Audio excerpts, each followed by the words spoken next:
तो अब हम जैसे आगे की बात कर रहे हैं, अब यही खेल रहा कि भाई गौरीज ने नॉर्थ वेस्ट फ्रंटियर पे मतलब रखे अपना, ज़्यादा एरिया नहीं बढ़ाएंगे, यही माना गया।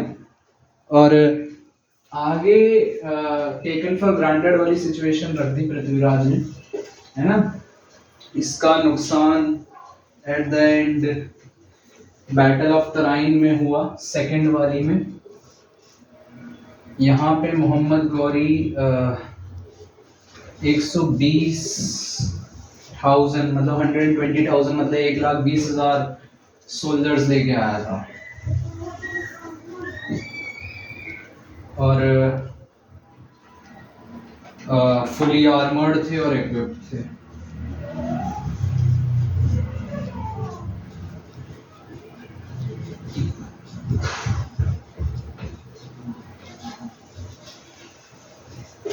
ठीक है।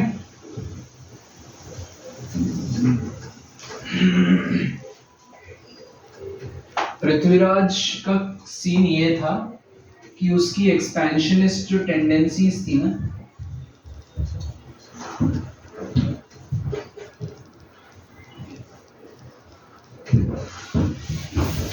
ऑफ पृथ्वीराज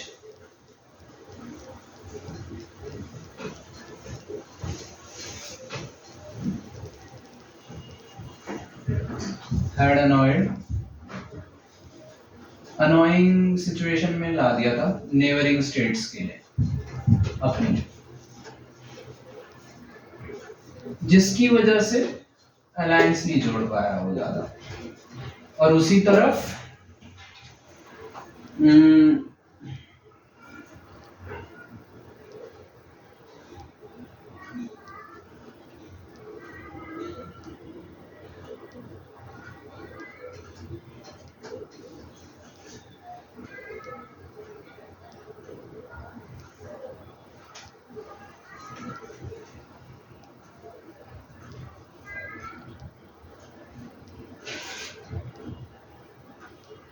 ये आपका क्या नाम है, मोहम्मद गौरी को जयचंद का सपोर्ट मिल रहा था। तो और भी बहुत से फैक्टर थे, अल्टीमेटली पृथ्वीराज हार जाता है, और उसका रिजल्ट हमें ये देखने को मिलता है लेटर स्टेज में कि जो पृथ्वीराज था, इसके ऊपर दो वो आते हैं, दो पॉइंट ऑफ व्यू आते हैं कि पहला एक, हाँ मैं इस पे आता हूँ।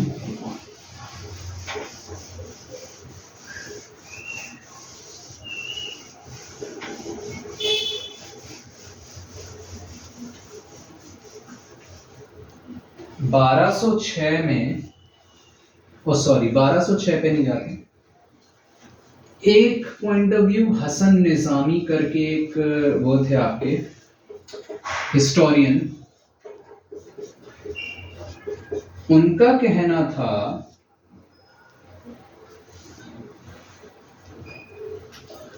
कि पृथ्वीराज जो थे आपके, पृथ्वीराज चौहान जो थे, इंपॉर्टेंट पॉइंट्स हैं थोड़े। हसन निजामी का कहना था कि पृथ्वीराज को even after his defeat of battle of Tarain he was allowed to rule the area of Ajmer. ये हसन निजामी हिस्टोरियन मानते हैं। एक दूसरा जो पॉइंट ऑफ व्यू वो ये कहता है कि आफ्टर 1192 की बैटल पृथ्वीराज डाइड, है ना,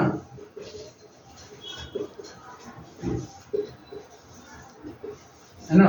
और हसन निजामी जो हिस्टोरियन था वो ये कहता है कि कुछ दिनों के रिबेलियन के बाद पृथ्वीराज को मार दिया गया था।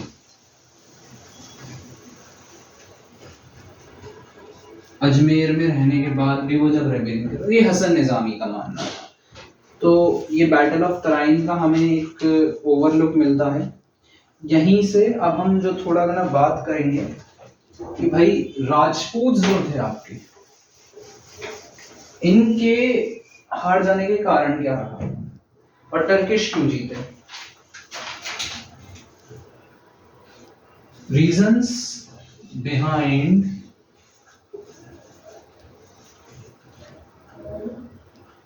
Rajput's defeat and Turkish victory.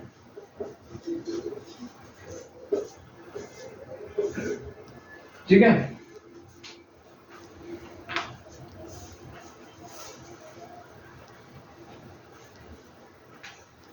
पहला एक बहुत इंपॉर्टेंट अच्छा पॉइंट माना जाता है कि हिंदुइज्म में ना सिर्फ क्षत्रियाज अलाउड थे लड़ना।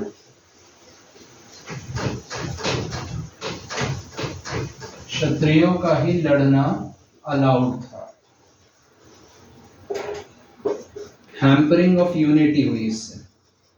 क्या हो, इतना बड़ा तबका आपका शूद्रों का या और भी जितनी कास्ट थी वो लड़ ही नहीं सकती थी, क्षत्रिय लड़ रहे हैं, मर रहे हैं। तो ये एक बहुत इंपॉर्टेंट पॉइंट माना जाता है आपका टर्की और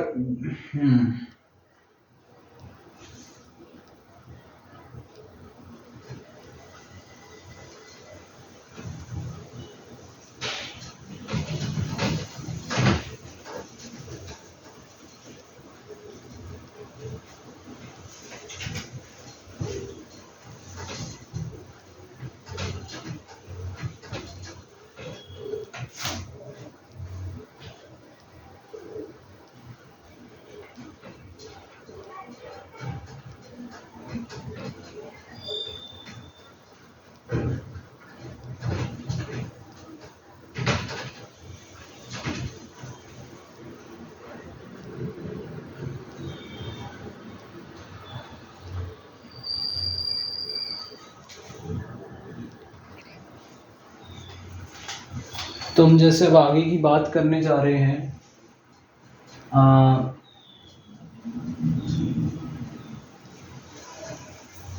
तो अब जैसे हमने देख लिया कि रीजन जो थे राजपूत डिफीट के पीछे और टर्किश विक्ट्री, तो हिंदुइज्म की बात हमने जैसे कर ली। अब बात आती थी कि भाई कास्ट सिस्टम तो सोशल यूनिटी कर गया, पहला पॉइंट तो यही है आपको जो हमने बता दिया। दूसरा पॉइंट अब यही आता है कि भाई कास्ट सिस्टम एक हिंड्रेंस बन गया, हिंड्रेंस बन गया यहां, और मुस्लिम काउंटर पार्ट जो था ना बेसिकली वो इक्वालिटी पे बिलीव करता था।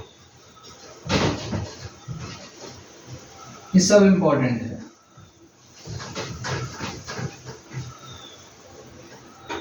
ठीक है, तो बहुत बड़ा सेक्शन ऑफ अर्बन मासेस छूट गया जिसके कारण लड़ाई लड़ी नहीं, और इस्लाम जो था एक बेटर सोशल स्टेटस दे रहा था, तो ये भी एक कारण था कि भाई हार गए। तीसरा जो वो आती है टर्किश मिलिट्री टैक्टिक्स जो थी ना,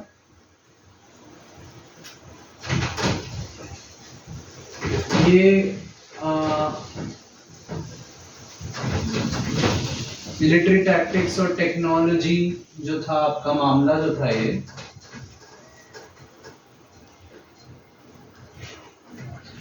इसे एक और बड़ा रीजन माना जाता है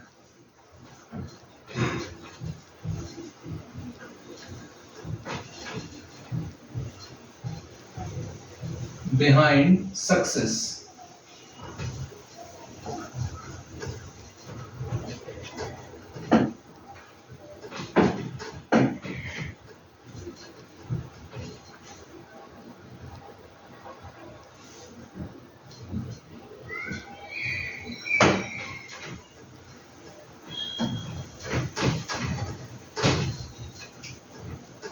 अब कैसी टेक्नोलॉजी थी? एक टेक्नोलॉजी ऐसी थी कि आयरन स्टिरअप जो थे ना आपका, जो हॉर्समैन को स्पीयर्स यूज करने में मदद करता था, वो टर्किश को बहुत अच्छे से आती थी, है ना। तो ये सब इंपॉर्टेंट है आपका। ये भी तीसरा कारण आता है, टर्किश मिलिट्री टैक्टिक्स और टेक्नोलॉजी काफी एडवांस रही, अच्छी बेहतर साबित हुई हमारे से, है ना। और चौथा आता है आपका कारण good breed of Asian horses.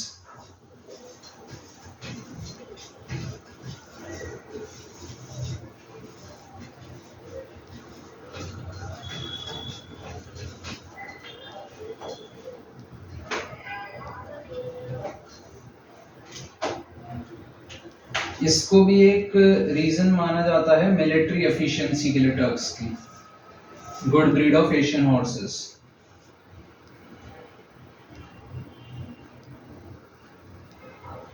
पांचवी चीज जो मानी जाती है,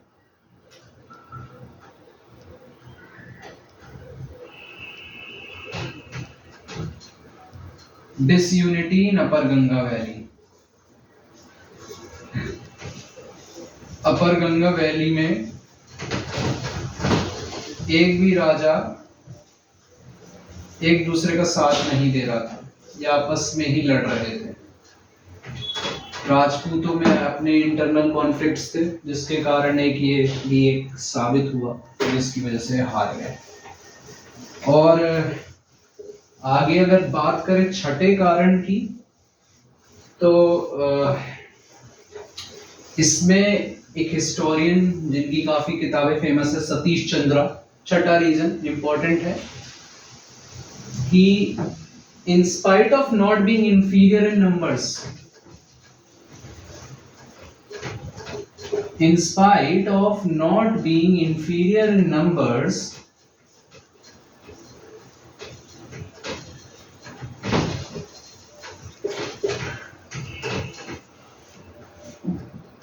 or the quality of mount of weapons,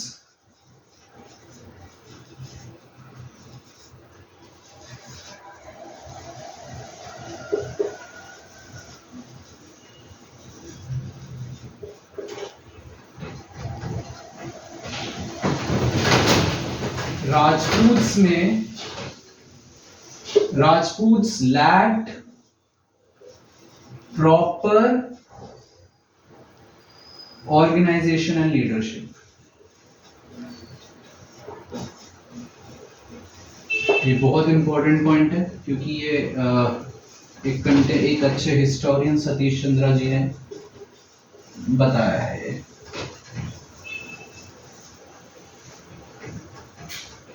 और उसी के कॉन्ट्रारी टर्किश सुल्तान एक लार्ज आर्मी मेंटेन कर पाए थे यूजिंग एकता सिस्टम, जो काफी एफिशिएंट साबित हुआ।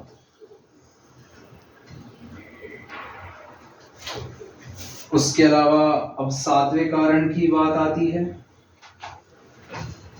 सातवां कारण था lack of strategic perspective of राजपूत्स।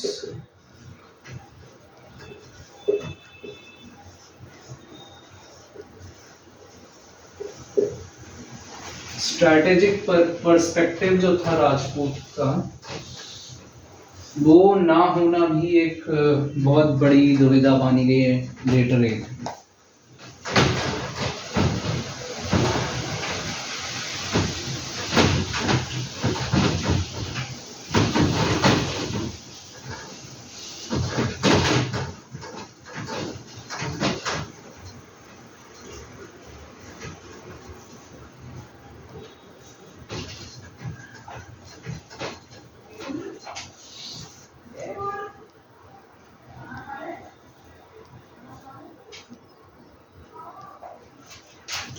ये 6-7 कारण थे बेसिकली, जो अल्टीमेटली साबित हुए कि भाई आपका राजपूत क्यों हार गए। अल्टीमेटली यही कारण थे। अब आगे बात आती है गजनवीद और गोरीद्स के बीच में कंपैरिजन। सतीश चंद्रा ने इसका काफी अच्छा कंपैरिजन करा है गजनवीद और गौर्स का। वो कहते हैं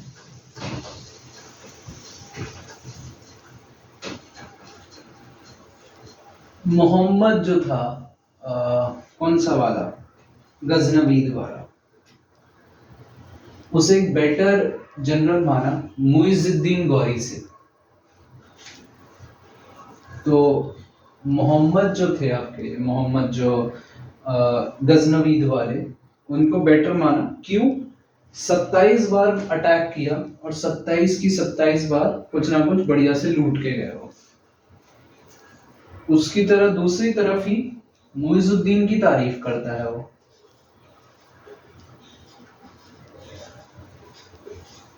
प्रेज किया गया, ठीक है। क्यों? इतनी बड़ी डिफीट के बाद भी he was able to come back। और 1192 की बैटल ऑफ तराइन जीत ली पृथ्वीराज महाराज। अब जो बात अब वही आती है, पहली बात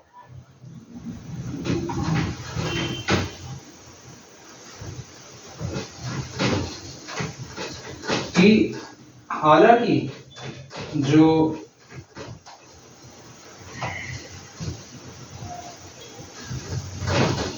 गजनवीज जो थे टर्किश मिलिट्री स्लेव्स थे, हालांकि एक ही एरिया से आए थे ऑलमोस्ट अफगानिस्तान के से। गजनवीज जो थे रूलिंग फैमिली जो थी इनकी, उसी एरिया से आए थे। Both lacked in internal resources, but जो उनकी पॉलिटिकल सिस्टम्स थे वो क्वाइट डिफरेंट रहे हैं। अब गजनी जो था ना आपका, गजनवीज जो थे आपके, ये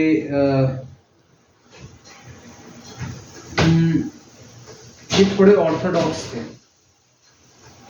और जो गुरीद्स जो माने जाते हैं, पहला कारण ये था गजनवीज, मतलब पहला कारण नहीं है, कंपैरिजन है। गजनवीज ऑर्थोडॉक्स रहे थे, गुरीद्स जो थे हम्बल ओरिजिन से थे, हम्बल बैकग्राउंड था थोड़ा। लड़ते थे वो अलग चीज रही होगी, बट ये कारण रहा था।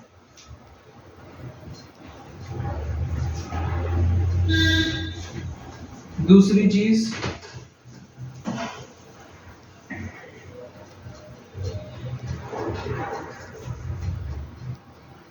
गजनवीज ने सेंट्रलाइज्ड फॉर्म ऑफ गवर्नेंस पे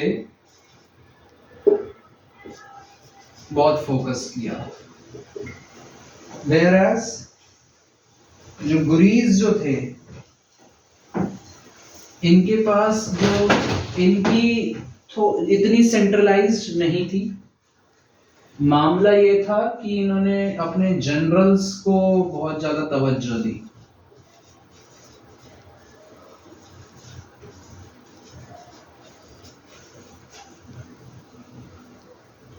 तीसरा पॉइंट ये रहा है कि इंटेंशन अलग रही है, इंटेंशंस दोनों की अलग रही। गजनवी जो था वो लूट के लिए आता था, सोमनाथ उठा के सोमनाथ को डिस्ट्रॉय कर दिया। उसी तरह गुरीद्स जो थे आपके, उनकी इंटेंशन जो रही है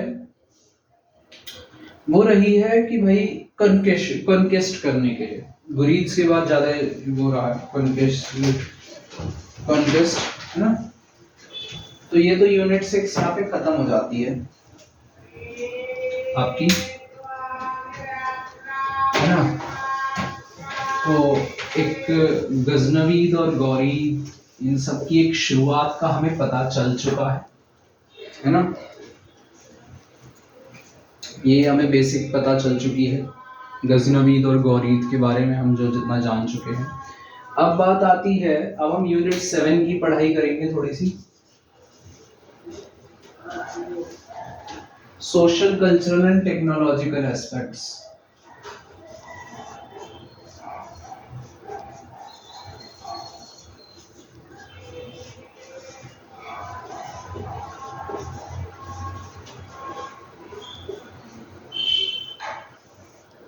ठीक है।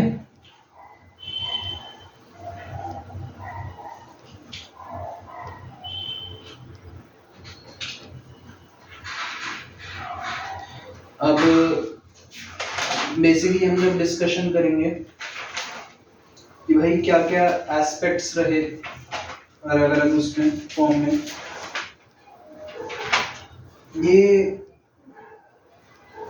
ये टॉपिक या तो अभी के लिए हम छोड़ देते हैं, मेरा जो मानना है। मतलब ठीक है, अच्छा टॉपिक, ये प्रीलिम्स के पर्सपेक्टिव से अच्छा है, आई थिंक मतलब मेंस के लिए भी है, पर ये जीएस 1 के रिलेटेड ज्यादा अच्छा रहेगा। तो अभी के लिए हम छोड़ देते हैं। अब हम DHIC 107 एक इग्नू के मटेरियल जो था उसमें से पढ़ेंगे, यूनिट 2 दिल्ली सल्तनत,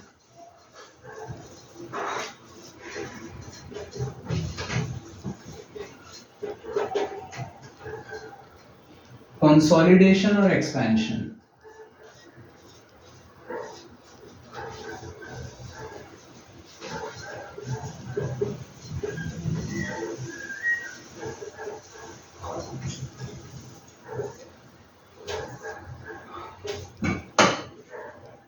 कंसोलिडेशन और एक्सपेंशन जो मामला है दिल्ली सल्तनत का, हम इसके बारे में डिस्कशन करने जा रहे हैं।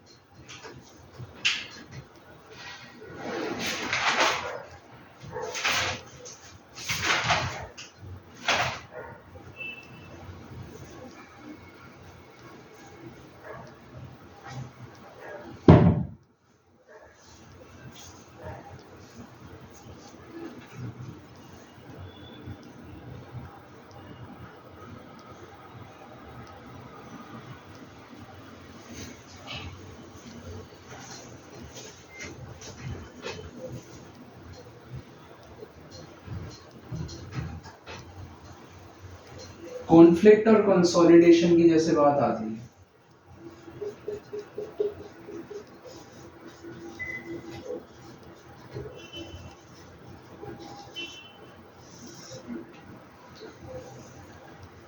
मोहम्मद गौरी की 1206 की डेथ के बाद 3 उसमें लड़ाई होने लग गई और अल्टीमेटली कुतुबुद्दीन ऐबक आपका 1206 में उसका एक स्लेव था जो दिल्ली की सल्तनत की गद्दी पे बैठता है, का सुल्तान बन जाता है दिल्ली का।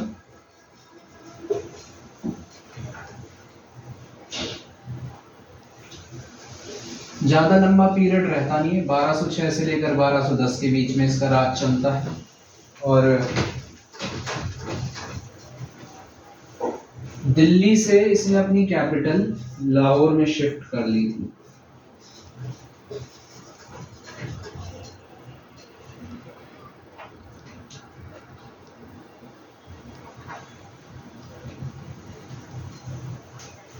ये क्यों करी थी? एक याल्दूस करके एक राजा रहा होगा, उसके एनेक्सेशन प्लान्स को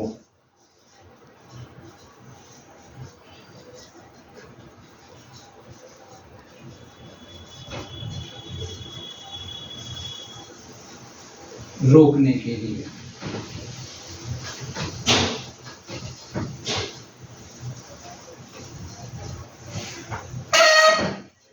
ये आपका याल्दूस करके राजा था, तो उसने अपनी कैपिटल शिफ्ट कर ली थी। अब ऐबक के बाद गद्दी पे बैठा वो था इल्तुतमिश।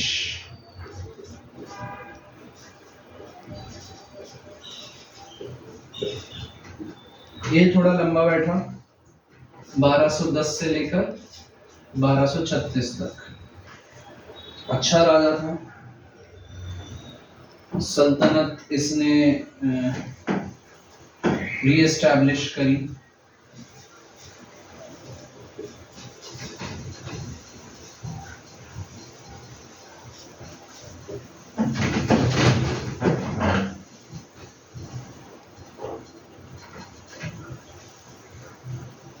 बारह सौ 15 में इसी इल्तुतमिश ने याल्दुस को हरा दिया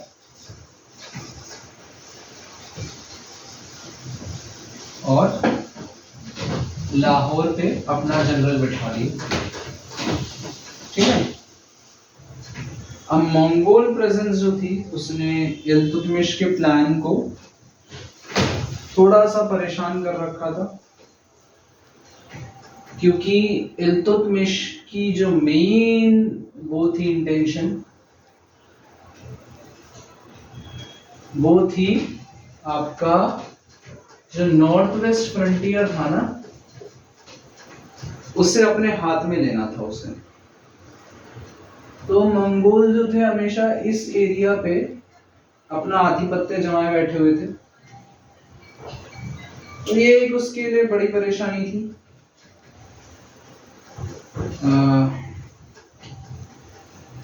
However, राजपूताना में भी इसने अटैक किया, इल्तुतमिश ने।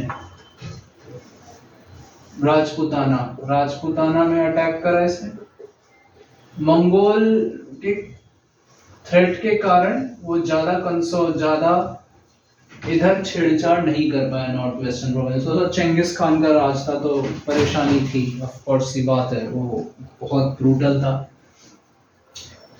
तो इल्तुतमिश ने राजपूताना पे अपना अटैक जरूर करा और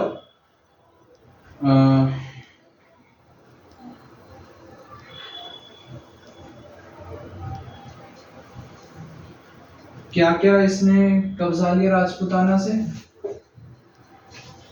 रणथंबोर कब्जा लिया,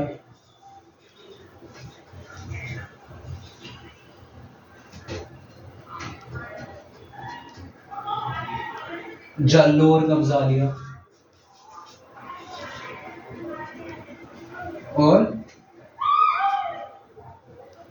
थनगी। ये तीन ही याद रखो, रणथंबोर, जल्लोर और थनगीर इसने राजपूताना से कब्जा लिया। तो ये कॉन्फ्लिक्ट और कंसोलिडेशन की स्टेज थी। अभी तो जहां तक आई है, इल्तुतमिश यहाँ तक कर गया, काफी काम कर गया आपके लिए। इसको और इन डेप्थ में जब पढ़ेंगे, अभी पढ़ने का मौका मिलेगा।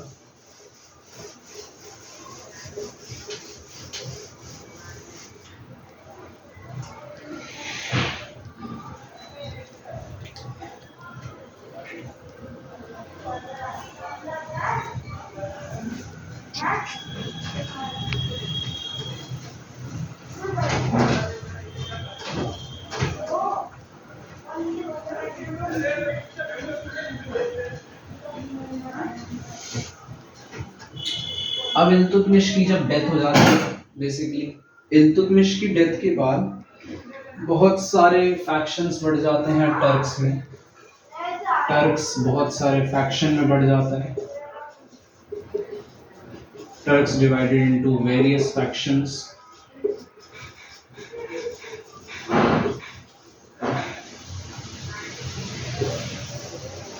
ठीक है।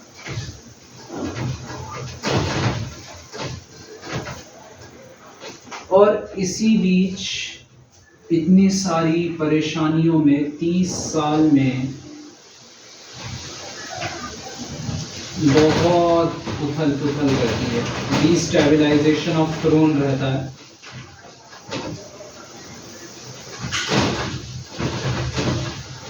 इस पीरियड में इल्तुतमिश की डेथ के बाद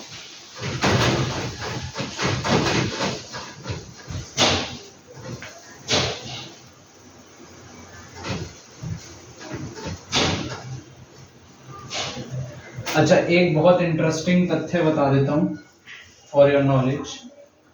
इस 30 साल के पीरियड में एक ग्रुप बड़ा राज कर रहा था, मजे मारे, जिसमें सारे डिसीजन वो जो ले रहा था, नोबल्स का था। उस ग्रुप का नाम था तुर्कान ई चहलगानी।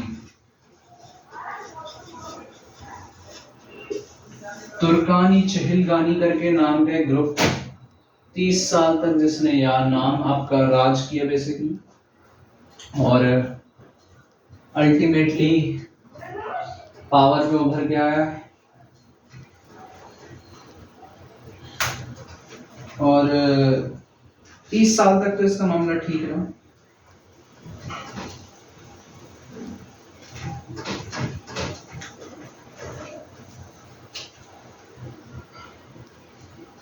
ये जो पीरियड था 30 साल का, 1235 से लेकर 1265 तक जो पॉलिटिकल डेवलपमेंट रही थी,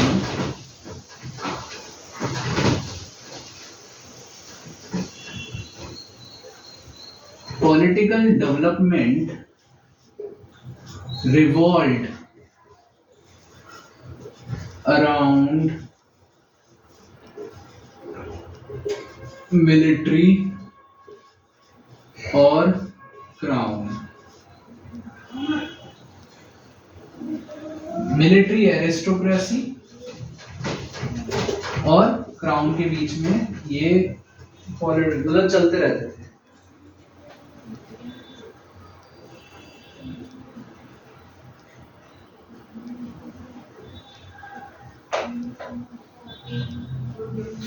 अब ये 1200 इस वक्त में मतलब काफी बुरी हालत हो चुकी थी, यहाँ तक कि ये डाउट होने लग गया था कि भाई ये जो सिंहासन है या फिर राज्य है, जो सल्तनत है, वो बचेगी भी या नहीं बचेगी। तो बहुत सारे परेशानी होने लग गई। अल्टीमेटली एक नया राजा उभर के आता है 1265 में।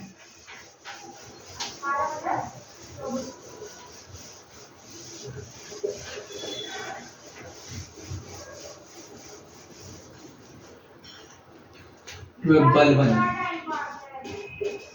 नया रूलर बलबन के बारे में अब जैसे हम जानेंगे। 1265 में इमर्ज होता है एक नया रूलर।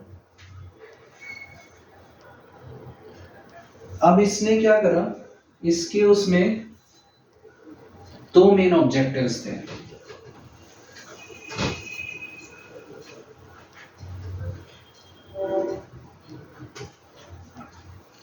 इसने क्या करा, क्राउन की वैल्यू बढ़ाना चाहता था। वो इसमें कैसे बढ़ाई, सेरेमनीज से।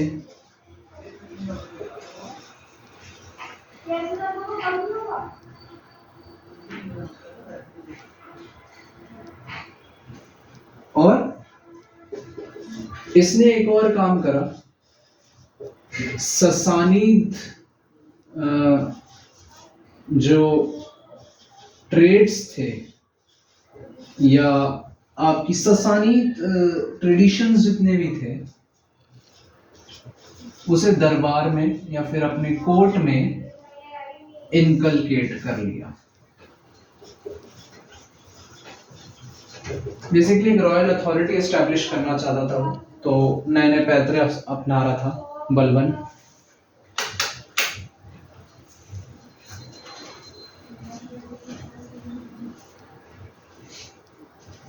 ये पहला। लेटर पीरियड में बलबन की डेथ के बाद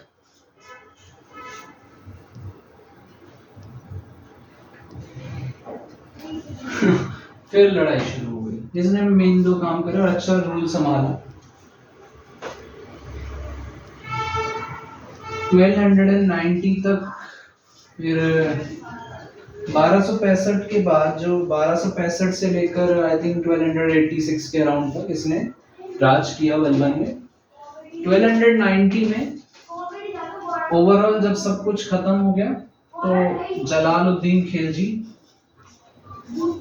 जो दिल्ली सल्तनत में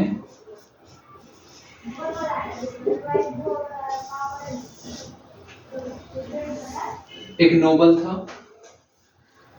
वो खिलजी डायनेस्टी की स्थापना करता है।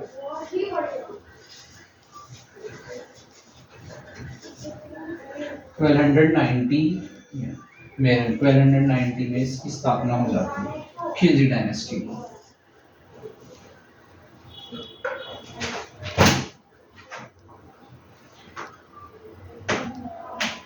और एक और बात आती है कि भाई खिलजी तर्क नहीं थे,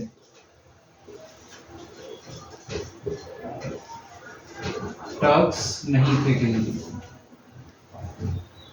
और खिलजीज की जो बात आती है, खिलजीज की, खिलजी डायनेस्टी 1206 से लेकर 1290 जब दिल्ली सल्तनत का पीरियड था, इस वक्त इम्पोर्टेंट पोजीशंस में नोबिलिटी में बैठे रहे थे। अल्टीमेटली सब कुछ कर करा के जलालुद्दीन खिलजी राजा बनता है 1290 में। और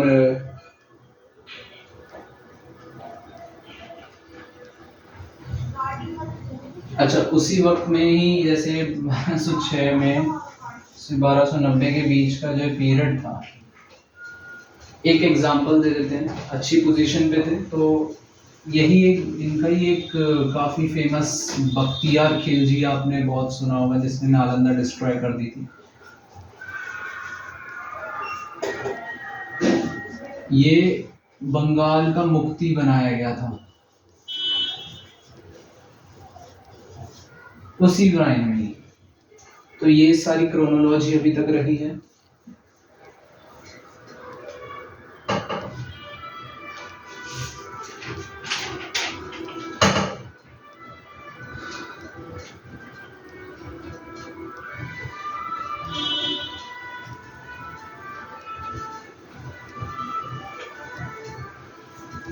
तो यहाँ तक अब हमारी बात आती है कंसोलिडेशन एंड कॉन्क्वेस्ट की। यहाँ पे हमारा खत्म हो जाता है ये पार्ट।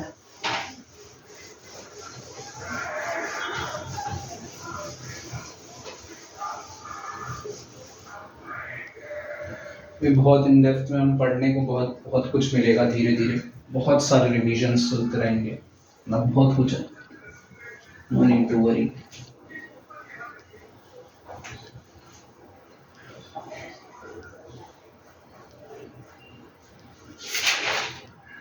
अब हम बात करेंगे द मंगोल प्रॉब्लम। ये एक बड़ी दुविधा थी।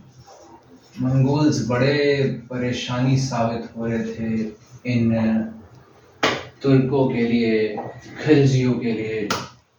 तो अल्टीमेटली कुछ सॉल्यूशन तो निकालना था। ये परेशानी 1206 में कुतुबुद्दीन के आने से ही शुरू हो चुकी थी और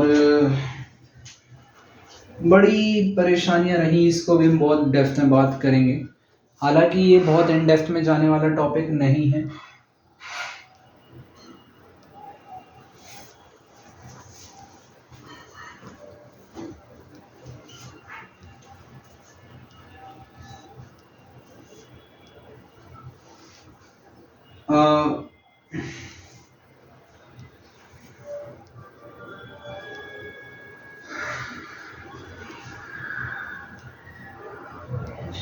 दिल्ली सल्तनत जो थी ना आपकी, ये एक बात जानती थी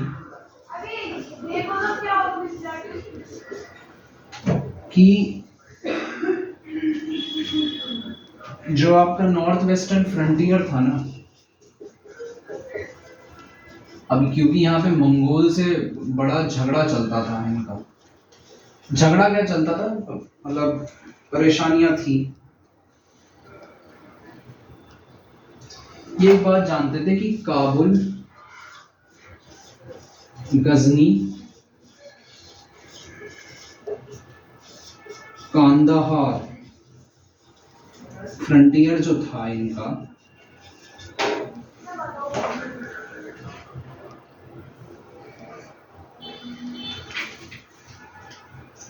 वो इनके सिल्क रूट की स्टेबलाइजेशन के लिए भी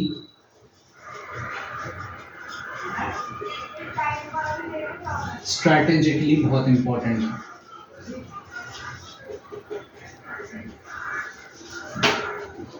ठीक है,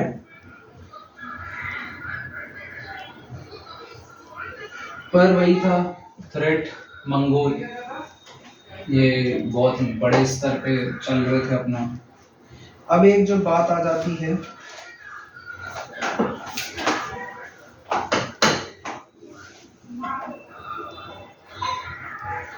के निजामी करके एक प्रोफेसर रहे,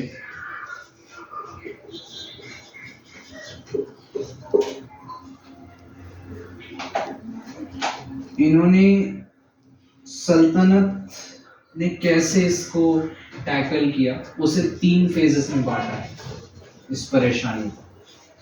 पहला अलूफनेस, दूसरा अपीजमेंट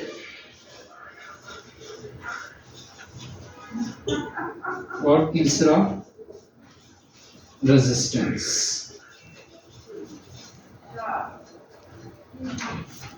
इल्तुतमिश ने पॉलिसी ऑफ अलूफनेस को फॉलो किया था।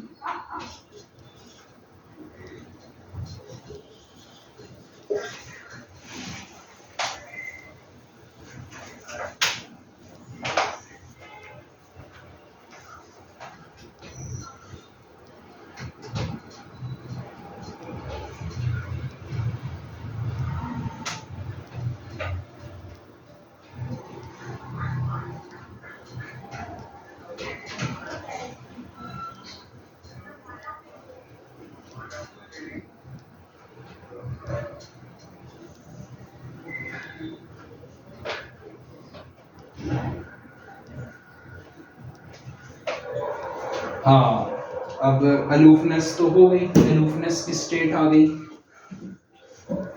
इल्तुतमिश ने शुरुआत में अलूफनेस पे ही काम किया था, but over a period of time ऐसा हुआ कि जैसे जैसे ये इल्तुतमिश का एरिया बढ़ते जा रहा था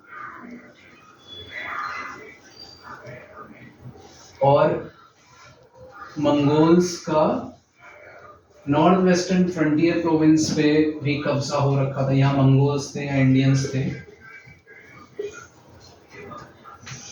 तो अलूफनेस अब क्या हो रहा था यहाँ पे, इसमें क्या हुआ था कि इल्तुतमिश ने आपका जब एक्सपेंशन शुरू किया इस वाले एरिया में, कहां कहां पे करा इसने, मुल्तान और लाहौर के एरिया पे, मुल्तान पे जब इसने कब्जा लिया तो कोई बफर स्टेट नहीं थी, नो बफर स्टेट। अब डायरेक्ट मंगोल्स से इसका भिड़ंत होता अगर ये लड़ता तो। यहां भाई साहब ने अपीजमेंट की पॉलिसी को अपनाया, अलूफनेस, अपीजमेंट, है ना। ऐसे ही इसी पॉलिसी को आगे रजिया सुल्तान जो इल्तुतमिश की बेटी थी, उसने भी इस अपीजमेंट की पॉलिसी को कंटिन्यू रखा।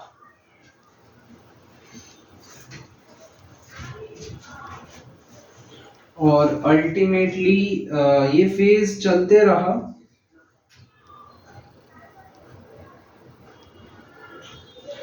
जब तक बलबन नहीं आया।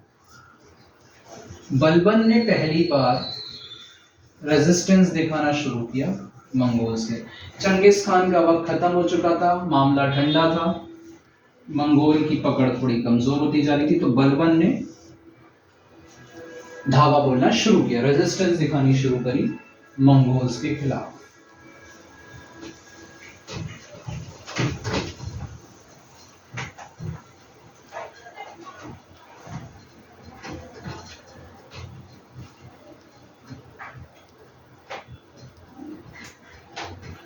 ज्यादातर बलबन की कोशिश यह रहती थी कि ब्यास नदी के किनारे से मंगोल को दूर रहे, ब्यास नदी से मंगोल्स को दूर रखा जाए, बाकी बस अपनी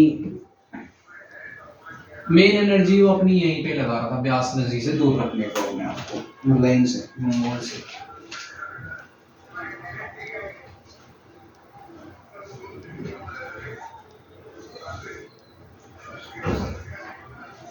और मतलब बहुत सी चीजें थी। अब उसने बहुत इन डेप्थ में तो नहीं जाऊंगा, वरना कहने को देखो भटिंडा, सुनाम, समाना, इन जगहों पे उसने अपना इन्फोर्समेंट कर दिया, है ना। तो वो सब अपना मामला है।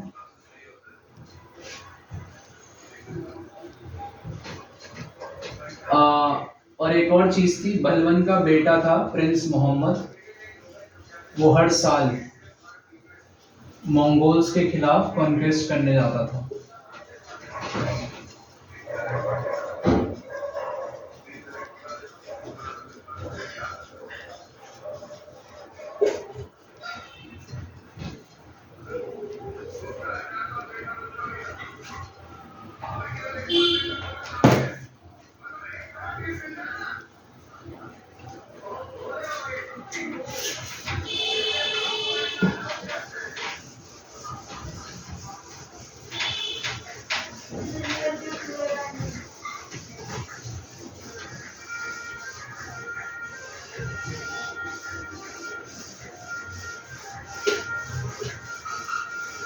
है ना। तो मंगोल्स जो थे बेसिकली ये सीख गए आपका।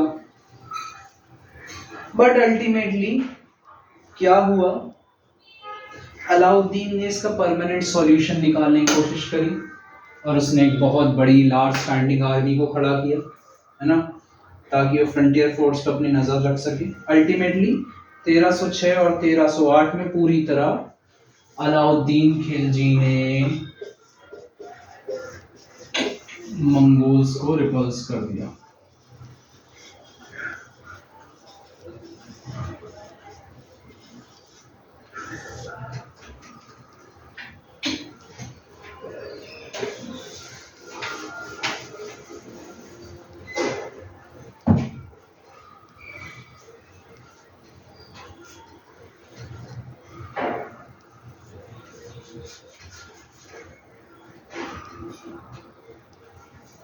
तो मतलब ये ड्रामे चलते रहे।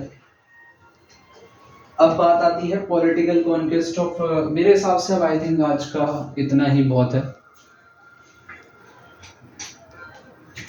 तो हम शॉर्ट में बहुत सी चीजें अब जैसे जान रहे हैं, क्योंकि अब खत्म ही है ऑलमोस्ट।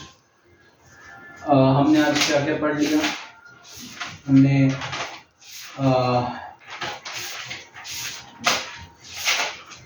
अगर हम ध्यान से देखें तो हमने आज अल-बरूनी,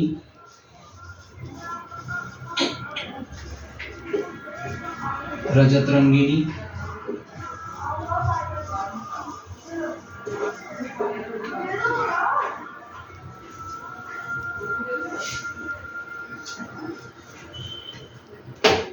मैं कोशिश करूंगा कि हर रोज एक वीडियो अपलोड हो जाए, कोशिश यही रहेगी, ताकि हम एक सॉर्ट ऑफ मतलब घूमते घामते काम वाम करते रहें। ये भी पढ़ाई ऐसे अच्छी बात करनी चाहिए, इस तरह से हम कर रहे हैं। और फिर हम अरब कॉन्क्वेस्ट ऑफ सिंध भी पढ़ा,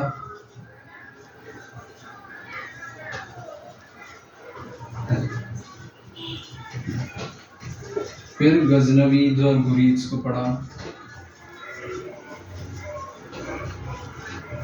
मेन हमने गुरीज को ही पढ़ा।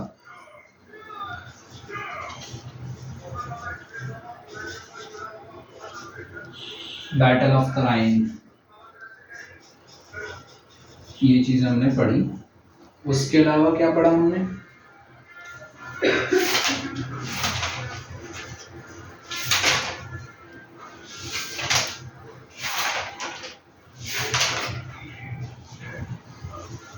उसके अलावा हमने दिल्ली सल्तनत,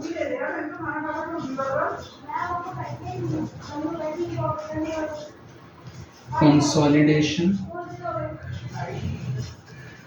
एंड एक्सपेंशन, हमने ये सब पढ़ा। ठीक है, अल्टीमेटली ये सब आज का डिस्कशन था। होप एक अच्छी पढ़ाई हुई है आज, काफ़ी कुछ जानने को मिला। आगे भी ये चलता रहेगा, ये काफिला, एक प्रोसेस रहेगी जब तक यूपीएससी की जर्नी ख़त्म नहीं हो जाती। अल्टीमेटली काफ़ी अच्छा तरीका है रिवीजन का। और आगे भी चलते रहते हैं। तो इसी के साथ ही वीडियो को एंड करते हैं, और पढ़ाई जैसे अब ख़त्म हो चुकी है, तो that's the end and keep it up.